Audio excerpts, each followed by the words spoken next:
So there are a few things that I want to talk about today, and some of them have to do with the history of Patrick and Ireland and the people of Ireland, and some of it has to do with St. Patrick's and the people of St. Patrick's and you beautiful people that are gathered here today. You know, we are all of us aware that we stand on the shoulders of those who came before us. We can see the horizon and what is to come and the goodness of the sun that is about to rise again because we stand on the shoulders of people who've come before us, who have held this space in this space, and who have secured it for our future, which is now. There's a couple of people that come to mind, and I think it's important to remember them today as we remember St. Patrick of Ireland. One of the people is somebody who is in our congregation today, who is with us, and who is a love-spreading difference maker, and she also has a wicked sense of humor. This saint is an educator, is a longtime administrator, worked in the Conejo Valley and Moore Park school districts since Moses was there. She has had a long and storied career in supporting not only students in counseling and teaching, but their administrators, because even to this day, she mentors administrators, principals, and folks who run schools and are in charge of our children's future and their education. She mentors them and shares with them the experience and the long-time, hard-won lessons that she has learned in her own life. She is also, as I said, a person with a wicked sense of humor. And she is a quilter and a sewer, and she has a fancy machine that does all kinds of stitching and stuff that you can put into a computer program, and it does these amazing things. Well, one day I came to my office, and lo and behold, she had made me a St. Patrick's pillow. Now, I'm going to show you this side first, because as you can see, Exhibit A is a beautiful pillow. It is beautifully made. She even made a little seam so I could take it out and wash it, and it seems like it needs to be washed because I don't know what that is. But anyway, it's just beautifully made. It's beautifully made, right? And for those of you who can see it at home. Now, I'm going to show this side, the other side of the pillow first, because, because I love you more. What? Okay, here we go. Ready? Right? What is that? What is that? Don't say it out loud. All right? Don't say it out loud. Right? Okay. So here we go. You ready for it? You ready for it? Here we go. Hey!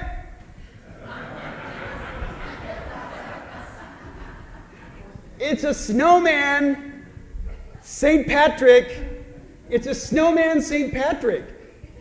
And it's got this beautifully brocade chasuble on, and instead of a mitre that a bishop would wear, he's got a little top hat, right? And he's got a shamrock at the top. This is a deeply theological statement in the form of pillow, right? And if you come to my office, you will see it prominently displayed, and you can even use it to brace your back a little bit.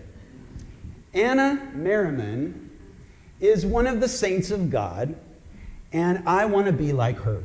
And she gives me the encouragement that I can be one too. In the face of challenge, in the face of heartbreak, in the face of joy, in the face of a long and beautiful and storied career, she brings God's love and joy right here, right now, wherever she is and with whomever she is. and we love her dearly. Yeah. Okay. I'm just going to put that there so you can see it. Another saint of God that I want to highlight today is somebody that some of you knew and maybe some of you didn't have the opportunity to get to know her. She was a sage in all respects, in all senses of that word.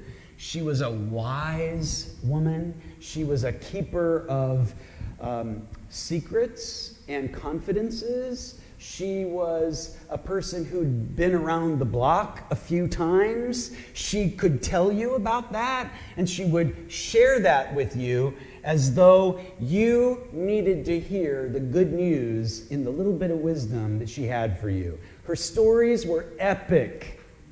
And she knew, as she told me on the first day that I got here, my first Sunday, I know where all the bodies are buried.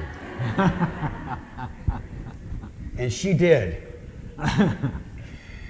Mary Ann Sage, canon of the diocese. She was an amazing woman, had been here since like 1965 or something like that, shortly after the parish was founded and built.